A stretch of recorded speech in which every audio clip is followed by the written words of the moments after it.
Nisa. Saya Lareta. Saya Anggun. Saya Via. Kita dari kelas 12-1.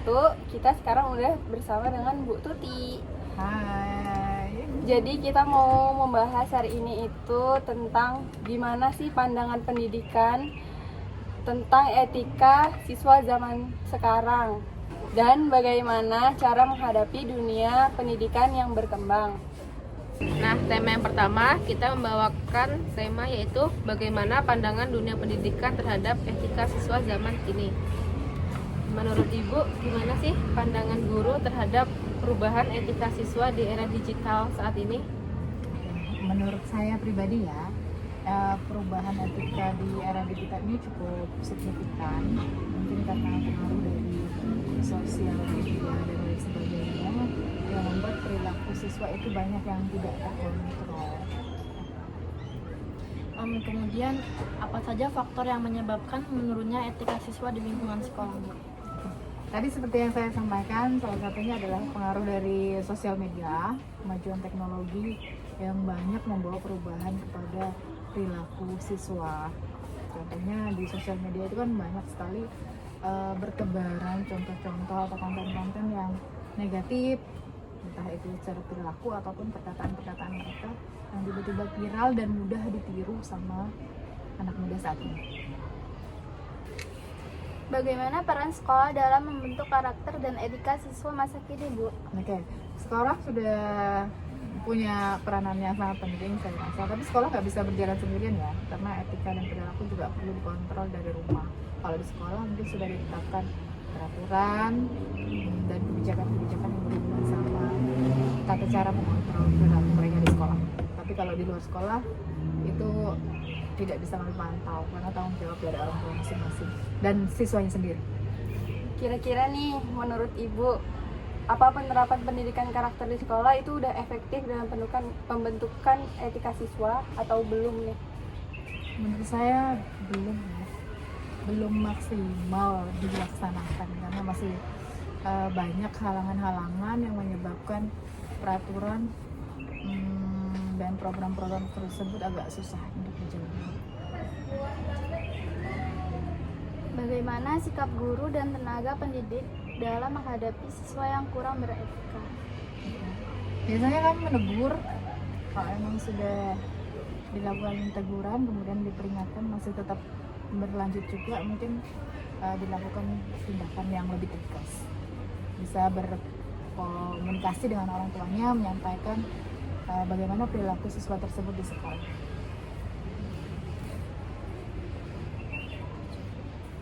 Apakah kurikulum saat ini sudah cukup menekankan pentingnya etika dan moral? Sudah sangat menekankan pada poin tersebut, karena di kurikulum Merdeka memang yang paling ditekankan itu adalah pembentukan karakter siswa. Bagaimana perbandingan etika siswa zaman dahulu dengan siswa zaman sekarang menurut dunia pendidikan? Kalau dibandingkan sebenarnya cukup jauh, tapi nggak semua siswa seperti itu ya. Ada siswa yang masih sopan dan baik, itu juga saya yakin karena pengaruh dari didikan orang tuanya di rumah. Tapi ada juga yang tetap berperilaku kasar dan sebagainya. Karena sekarang guru itu nggak kayak zaman dulu. Dulu guru itu bisa ngumpul, bisa jalan, bisa jemur. Kalau sekarang kan dilakukan. Iya. Terus gimana cara biar paling efektif buat kita nih para siswa buat merubah etika yang buruk? Cara paling efektif pertama dimulai dari pembiasaan sih. Kalau kalian sendiri yang bisa merubah semua itu. Nah, kalian sudah bisa membedakan mana yang baik, mana yang tidak baik. Harusnya kalian bisa kontrol diri, oh ini boleh ditiru dan ini tidak boleh ditiru ya. Karena perubahan itu terjadi atas dasar kemauan diri kalian sendiri, bukan karena orang lain.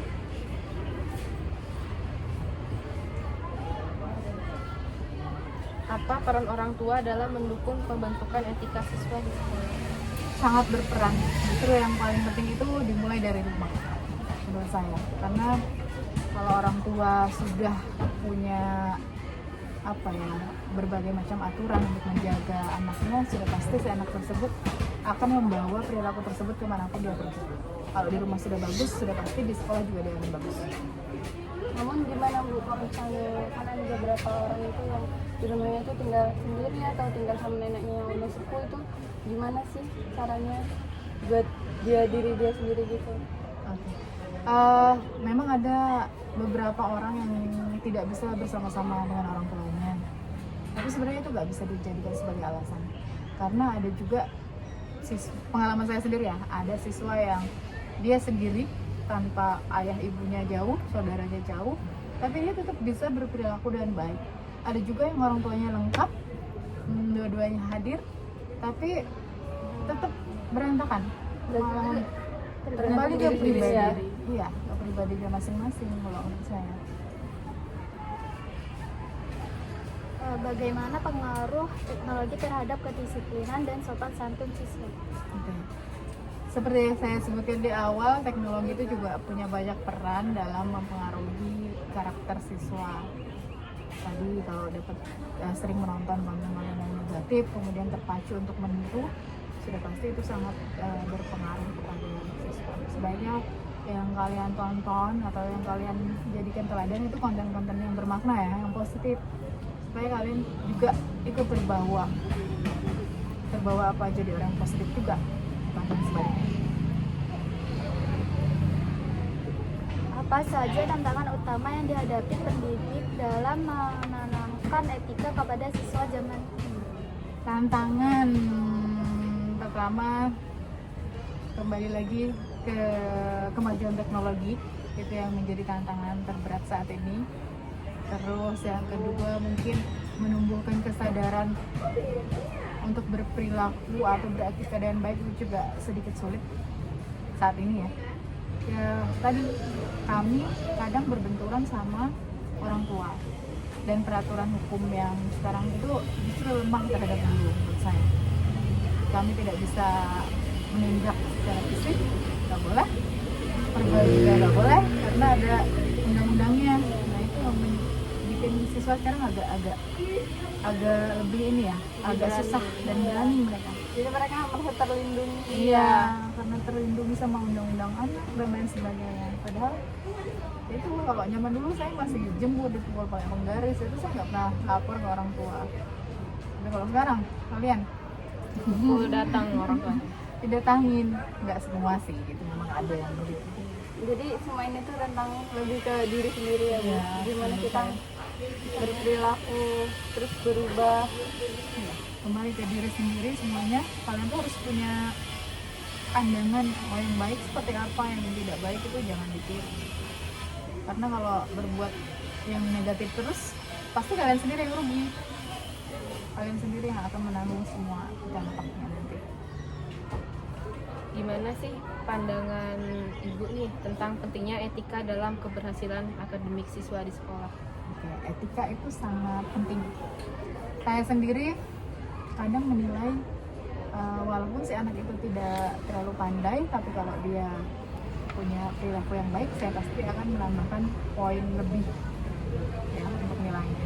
Ada juga yang anak-anak itu pandai tapi dia etikanya kurang, itu juga saya pasti akan kurangi nilai-nilainya. Jadi saya lebih mudah mengenali anak-anak yang baik daripada anak-anak yang cenderung pintar tapi kurang sosialisasinya gitu. sosialisasi dan etikanya terhadap itu kurang. Jadi berpengaruh banget ya ini. Sangat berpengaruh. Biasanya selalu diingatin anak itu sopan banget, kamu sering nyapa atau gimana itu ya kan, dibanding ada orang yang pintar tapi terlihat angkuh. Iya, banyak. Nah itu yang bikin kita berpengaruh terhadap Bisa jadi bekal masa depan juga etika. sudah pasti. Kamu dimanapun berada, yang kalian tinggi itu ya etika kalian, mau dimanapun. Sangat penting dibanding kemampuan akademik, justru etika itu lebih utama. Makanya ada pepatah yang bilang bahwa adab itu di atas ilmu. Ada lagi? Apakah sanksi terhadap pelanggaran etika di sekolah masih relevan dan efektif saat ini? Untuk saat ini saya rasa masih relevan, namun masih kurang terlalu efektif. Kayaknya perlu yang lebih keras gitu lah kalau Iya. cuma kita nggak boleh melakukan hal itu. Hai guys, masuk ke tema kedua, yaitu bagaimana sih cara menghadapi dunia pendidikan yang terus berkembang. Menurut Ibu nih, bagaimana siswa dapat beradaptasi dengan perkembangan teknologi dalam pendidikan? Beradaptasi dengan perkembangan teknologi dalam pendidikan. Bagaimana caranya gitu? Iya. Caranya ya pastinya dengan belajar, terus apalagi ya, upgrade diri itu penting sih. Terus memiliki skill di bidang teknologi itu sangat penting saat ini. Mengapa kemampuan literasi digital menjadi penting di era pendidikan modern saat ini? Kenapa penting? Karena zaman itu terus berjalan, maju ya. Terus teknologi juga kian pesat. Kalau kalian tidak ikutin perkembangan tersebut, sudah pasti akan tertinggal. Misalnya sekarang sudah di era zaman AI, belajar itu bisa lewat mana aja, lewat YouTube, bisa lewat sumber-sumber yang beragam. Nah, nggak terpaku sama buku. Kayak zaman dulu kan kita belajar cuma buku aja. Saya dulu sekolah ya kayak gitu, belajarnya cuma dari buku. Sekarang kalian bisa belajar dari banyak sumber, dari mana aja bisa. Literasi juga bisa menghindarkan hal-hal yang tidak diinginkan ya Bu. Contohnya kayak penyebaran hoax kayak gitu. Iya. Sebenarnya literasi itu bukan cuma membaca ya. Iya. Jadi bagaimana kamu bisa memahami sebuah informasi, menganalisis, dan juga menyampaikan kepada orang lain tentang informasi yang disampaikan, yang didapatkan. Jadi nggak semata-mata kamu harus membaca, tapi bagaimana kamu menganalisis dan juga kalau bisa memanfaatkan apa yang kamu dapat itu. Bagaimana guru dapat mengembangkan metode pembelajaran yang inovatif? Oke, guru dapat mengembangkan metode pembelajaran yang inovatif. Caranya belajar sama. Kita juga ada tuntutan untuk belajar, harus ikut pelatihan. Setiap ada kurikulum baru, ada metode pengajaran baru. Guru-guru itu juga disuruh belajar. Bahkan mungkin lebih keras daripada kalian belajar. Kreatif, ya. Harus kreatif dan inovatif. Tantangan apa yang muncul akibat perkembangan teknologi dalam pembelajaran? Tantangan yang muncul, nah karena sekarang kan zamannya gadget, Iya. Kurang kejujuran. nilai-nilai kejujuran itu menurun. Iya. Gampang banget kalian dikasih tugas, tinggal cari di AI. Kalau nggak diawasin bener-bener, agak susah juga. Nilai kejujuran menurun, terus juga ada juga yang pencapaian akademisnya banyak menurun. Banyak siswa yang tidak menguasai mata pelajaran karena pengaruh ini, mereka suka main game dan menghabiskan waktu dengan sosial media untuk hal-hal yang nggak bermanfaat. Mungkin teknologi juga bisa jadi tantangan buat guru-guru ya Bu ya. Apalagi yang udah berumur. Betul, iya. Memang itu juga jadi tantangan untuk rekan-rekan saya, Bapak Ibu guru saya juga sebenarnya yang ada di sini. Mereka itu banyak yang tidak bisa mengoperasikan perangkat digital. Nah, itu juga jadi tantangan buat mereka. Sedangkan untuk ikut pelatihan juga kayaknya tetap aja susah gitu. Faktor usia. Matanya juga sudah malas untuk belajar di usia-usia segitu tuh. Mengapa kemampuan berpikir kritis diperlukan dalam pendidikan yang terus berkembang? Oke, berpikir kritis itu sangat penting. Dari pemikiran tersebut kalian bisa menciptakan ide-ide kreatif, menganalisis masalah yang terjadi, tidak mudah terpengaruh sama hoax, ya begitulah. Pokoknya pemikiran kritis itu menciptakan manusia yang lebih kreatif, inovatif, dan juga solutif, bisa menyelesaikan segala macam masalah yang ada di lingkungan kalian. Apa peran sekolah dalam mempersiapkan siswa menghadapi perubahan dunia pendidikan? Oke. Kalau sekolah sendiri berperan ya menyiapkan pembelajaran yang berbasis digital, terus juga memberikan pelajaran yang kayak kalian ada pelajaran informatika. Nah kayak gini, ini kan juga salah satu cara untuk mempersiapkan kalian tuh siap untuk menghadapi dunia yang semakin berkembang teknologinya. Bagaimana siswa dapat meningkatkan motivasi belajar di tengah perubahan yang cepat? Oke, sekarang kalau kalian tidak ikut berubah, sudah pasti kalian akan tertinggal. Akan stuck kalian. Yang lain sudah semakin maju. Kalau kalian tidak mau belajar, nggak mau mengejar, kalian akan tertinggal. Teman-temannya sudah pada ahli mengoperasikan komputer, sementara kalian tidak mau belajar. Contohnya. Sedangkan dunia pekerjaan juga sekarang tantangannya kan semuanya serba modern toh. Iya. Kalau kalian nggak bisa, ya bagaimana masa depan kalian gitu? Makanya harus dikejar gitu, belajar dengan baik. Jadi kita harus fleksibel juga ya Bu ya, Iya. mengikuti perkembangan zaman. Harus Mau fleksibel, mau belajar. Segala sesuatu tuh bisa dipelajari, asalkan kalian mau. Kalau nggak mau ya udah, akhirnya niatnya mau jadi apa? Mengapa kolaborasi antar siswa semakin penting dalam dunia pendidikan saat ini? Oke, kolaborasi itu kerjasama. Sekarang kan zaman digital, Iya. nilai-nilai kolaborasi itu juga sangat penting saya rasa. Karena kalau kalian hidup sendiri, tetap butuh orang lain nggak? Iya. Butuh sih. Itulah manfaatnya kolaborasi. Jadi kalian tetap bisa saling berinteraksi, bersosialisasi, supaya bisa apa? Dapat masukan, dapat kritikan dari temannya. Hal-hal baik itu bisa didapatkan dari orang lain, bukan cuma dari diri sendiri. Jadi harus mau mendengarkan orang lain juga, ya. Biar dapat apa? Ya masukan-masukan, entah itu positif atau negatif.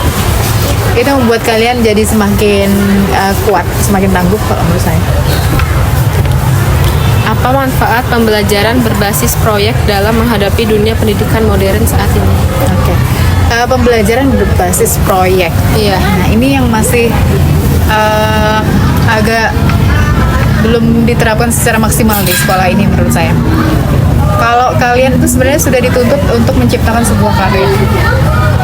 Karena di luaran sana setiap lomba-lomba itu pasti yang dicari itu proyeknya apa? Produk inovatifnya apa? Jadi kalau pembelajaran berbasis proyek itu membuat kalian menjadi kreatif dan juga inovatif. Ya, untuk menciptakan hal-hal baru. Sesuatu yang belum ada harusnya. Atau melanjutkan yang sudah ada, dimodifikasi supaya menjadi lebih baik. Bagaimana siswa bisa membangun kemampuan belajar mandiri? Membangun kemampuan belajar mandiri sudah pasti kembali lagi kepada Diri sendiri. Kalau ini agak susah ya, kalau kalian nggak punya motivasi. Iya. Kalian tuh harus punya motivasi yang jelas ke depannya mau jadi apa, targetnya di mana. Itu akan kalian kalau kalian sudah punya kayak gitu, sudah pasti kalian akan bekerja sendiri. Iya. Walaupun tanpa guru, kalian akan kejar apa yang kalian mau. Jadi harus punya goal, punya tujuan di depan, biar bisa maju mandiri. Apa dampak positif penggunaan kecerdasan buatan dalam proses pembelajaran? Dampak positifnya sebenarnya kalau kalian bisa manfaatkan dengan baik, itu tuh menambah ilmu kalian. Bisa mencari solusi dengan cepat juga. Iya. Apa yang kalian butuhkan bisa hadir di sana. Apa aja, mau cari apa sih sekarang? Tinggal klik, muncul semua. Segala informasi sangat mudah diakses. Ini AI dapat mempermudah akses informasi untuk siswa untuk belajar. Iya, jadi AI itu sangat membantu ya. Sebenarnya bisa membuat kalian juga jadi orang yang lebih banyak pengetahuannya. Tapi ada juga negatifnya. Iya. Bikin jadi malas. Ada tergantungan, malas mikir apa sih. Akhirnya semuanya dicari lewat AI, tapi nggak mau menggunakan pemikirannya sendiri, kecerdasannya sendiri.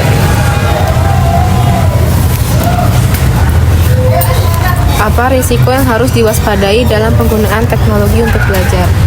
Resikonya tadi membuat kita semakin malas untuk apa, menggunakan pemikiran sendiri karena Udah ada ya, instan. Iya. udah ada yang gampang, ngapain ya lo ribet. Tuh akhirnya membuat pemikiran kalian jadi tumpul ya. Jadi gimana sebaik-baiknya kita aja ya menggunakan teknologi. Ya, kalian kalian harus pandai-pandai lah memanfaatkannya. Buat apa dulu kepentingannya. Jangan sampai justru teknologi itu membuat kalian semakin bodoh. Jadi harus teknologi itu seharusnya bisa membantu kalian untuk bisa menggali informasi sebanyak-banyaknya dan mengasah kemampuan berpikir kalian. Dan apa yang muncul di sana juga kadang perlu pertimbangan lagi kan. Iya. Kamu nggak akan nulis langsung jerat apa yang ada, tapi kamu harus pikirkan lagi ini benar atau enggak.